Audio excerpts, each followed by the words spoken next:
السلام علیکم ناظرین، ابو بکر کشموری ایک بار پھر آپ حضرات کے سامنے فارسی گرامر کے سلسلے کے ایک نئے اور منفرد سبق کے ساتھ حاضر ہے۔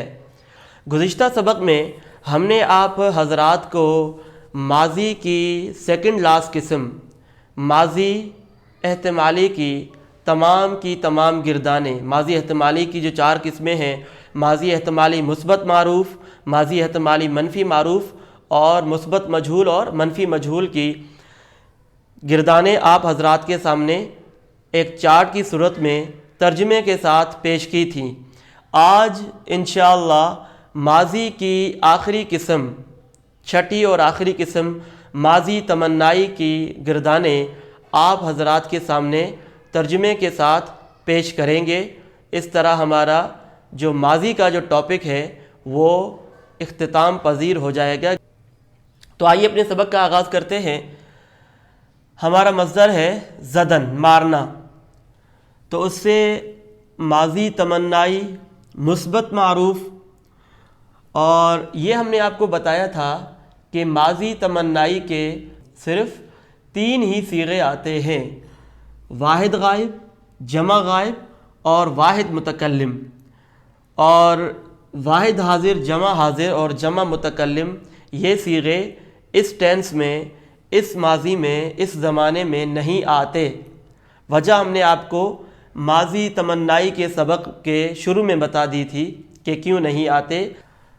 تو مثبت معروف، ماضی تمنائی مثبت معروف: زدے، کاش کہ وہ مارتا، زدندے، کاش کہ وہ مارتے، زدمے، کاش کہ میں مارتا۔ منفی معروف: نہ زدے، کاش کہ وہ نہ مارتا، نہ زدندے، کاش کہ وہ نہ مارتے، نہ زدمے، کاش کہ میں نہ مارتا۔ مثبت مجہول: زدہ شدے، زدہ شدے، کاش کہ اسے مارا جاتا یا کاش کہ وہ مارا جاتا۔ زدہ شدندے، کاش کہ انہیں مارا جاتا، کاش کہ وہ مارے جاتے۔ زدہ شدمے، کاش کہ مجھے مارا جاتا، کاش کہ میں مارا جاتا۔ منفی مجہول: زدہ نشدے، کاش کہ وہ نہ مارا جاتا، کاش کہ اسے نہ مارا جاتا۔ زدہ نشدندے، کاش کہ وہ نہ مارے جاتے، کاش کہ انہیں نہ مارا جاتا۔ زدہ نشدمے، کاش کہ مجھے نہ مارا جاتا، کاش کہ میں نہ مارا جاتا۔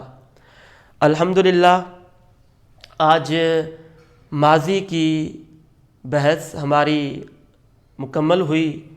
ماضی کی سب سے پہلے ہم نے آپ کو تعریف بتائی کہ ماضی کی تعریف کیا ہے، پھر ماضی کی قسمیں، 6 قسمیں: ماضی مطلق، ماضی قریب، ماضی بعید، ماضی ناتمام، ماضی احتمالی اور ماضی تمنائی۔